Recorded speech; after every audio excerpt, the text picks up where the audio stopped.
کی عبادت کی بجائے درگاہوں کی پوجا، قبروں کی پوجا، غیر اللہ کی پوجا، اللہ کی عبادت میں غیروں کو شریک۔ اگر اللہ کے گھر کا طواف ہے تو آج کی کلمہ پڑھنے والی امت اس کی اکثریت قبروں کا طواف بھی کرتی ہے۔ اگر اللہ کی لیے نماز پڑھتے ہوئے انسان سجدہ ریز ہوتا ہے تو درگاہوں پہ بھی سجدے۔ اگر اپنی تکلیف اور مصیبت میں یا اللہ مدد کی صدا بلند ہوتی ہے تو اسی طرح یا رسول اللہ مدد اور یا علی مدد کی صدا بھی بلند ہوتی ہے۔ اگر حاجی مینا میں اللہ کے لیے قربانی دیتے ہیں تو قبروں، درگاہوں، درباروں کے اوپر بھی جانوروں کو ذبح کیا جاتا ہے۔ اگر اللہ کے لیے رکوع ہے تو پیروں اور سیدوں کے لیے بھی رکوع ہے۔ اللہ کے لیے قیام ہے تو حضرت کے لیے بھی قیام ہے، قومی جھنڈے کے ترانے کے لیے بھی قیام ہے۔ اللہ کی وہ خالص، وہ سچی اور سچی توحید جس کے ماننے کے نتیجے میں عزت ملا کرتی ہے، جس کے ماننے کے نتیجے میں دنیا بھی سنورتی ہے اور آخرت بھی سنورتی ہے۔ وگرنہ یہ عرب کے چرواہے، یہ عرب کے بدو، کبھی پانی پینے پلانے پہ جھگڑا، کبھی گھوڑا آگے بڑھانے پہ جھگڑا، آپ اس کی لڑائیوں میں کٹ اور مر رہے تھے، لیکن جو ہی لا الہ الا اللہ کی دعوت سے جڑے اللہ نے کیسی عزت عطا کی۔ عمر رضی اللہ عنہ وارضاہ کا نام قیصر و کسریٰ اپنے محلات میں سنتے تو ان کی جان چھلک جایا کرتی تھی۔ یہ اللہ نے عزت کیوں دی؟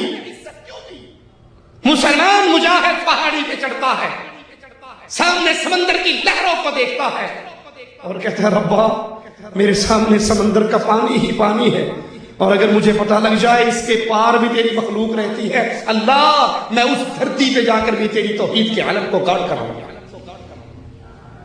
مسلمانوں کا خلیفہ آسمان پہ بھٹکتی ہوئی ایک بدلی کو دیکھ کر کہتا ہے جہاں تیرا جی چاہتا ہے برس، تو جہاں بھی برسے گی تیرا خراج مسلمانوں کے بیت المال میں ضرور جمع۔ یہ عزت کیوں تھی؟ عزت کے اس دور کی طرف لوٹ کے یہ عزت کیوں تھی؟ کیونکہ اللہ کی توحید کو مسلمانوں نے سینے سے لگایا، اور آج اللہ کی توحید میں، آج اللہ کی عبادت میں مردوں کو شریک کیا گیا، پیروں اور فقیروں کو شریک کیا گیا۔ مسجد معراج ہے، درگاہ آباد۔ یہ وہ پہلا جرم ہے لوگوں، اللہ کی توحید کو چھوڑ کر اللہ کے ساتھ شرک کرنے کا جرم، جس جرم کی وجہ سے امتیں برباد ہو جاتی ہیں، جس جرم کی وجہ سے عزت دار ذلیل ہو جایا کرتے ہیں، کیونکہ عزت دینے والا اللہ، اور عزت مالک دنیا میں کس کو دیتا ہے؟ وَلِلَّهِ الْعِزَّةُ، یہ ساری عزت تو اللہ کے لیے، وَلِرَسُولِ، اس کے رسول کے لیے، اور مسلمانوں کے لیے، مومنوں کے لیے۔ مشرک کے لیے اس دھرتی پہ کوئی عزت نہیں، نہ اس جہان میں عزت ہے نہ اگلے جہان میں عزت۔ ذلت کا دوسرا بڑا سبب اس امت کا محمد الرسول اللہ صلی اللہ علیہ وسلم سے اپنے تعلق کو توڑ لے، نہ ہمارے ہاتھ میں اللہ کی توحید رکھی اور نہ محمد الرسول اللہ صلی اللہ علیہ وسلم کی اتباع رکھی۔ اور یہاں پر بھی بد نصیبوں کے دو گروہ بن گئے۔ ایک گروہ وہ ہے جس نے اپنی دنیا سے نبی کو نکالا، دین کے اندر نبی کا نام رہنے دیا لیکن دنیا سے نبی کا نام نکال دیا، ہمیں نہیں چاہیے۔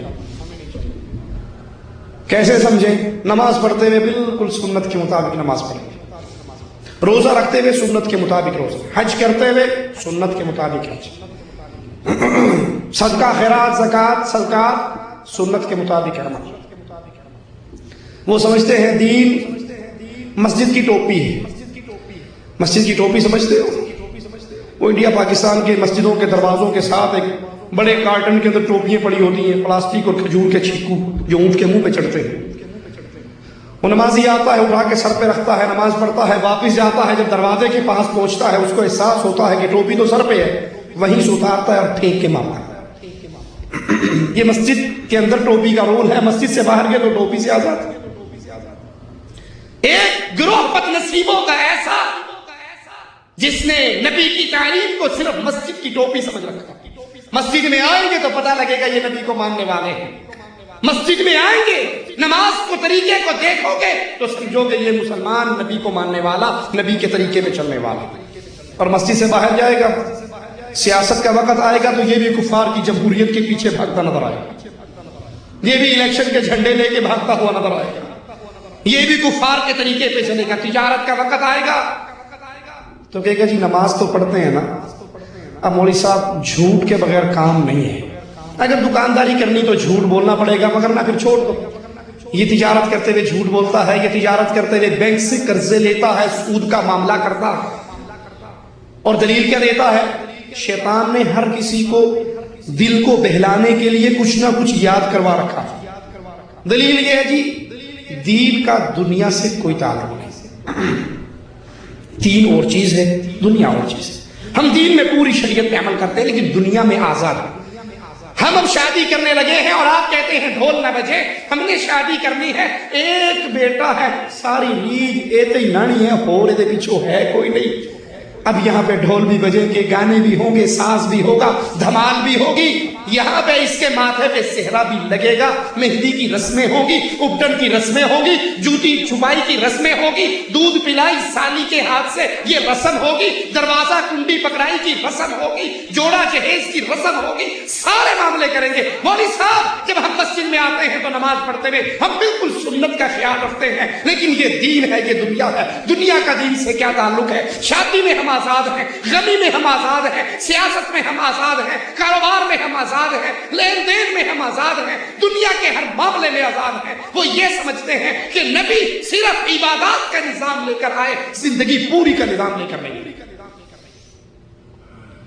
لہذا ان کا دین، ان کا نبی پر ایمان وہ مسجد سے شروع ہوتا ہے، مسجد میں ختم ہو جاتا ہے۔ اور کچھ وہ بد نصیب ہیں، کچھ وہ بد نصیب ہیں جنہوں نے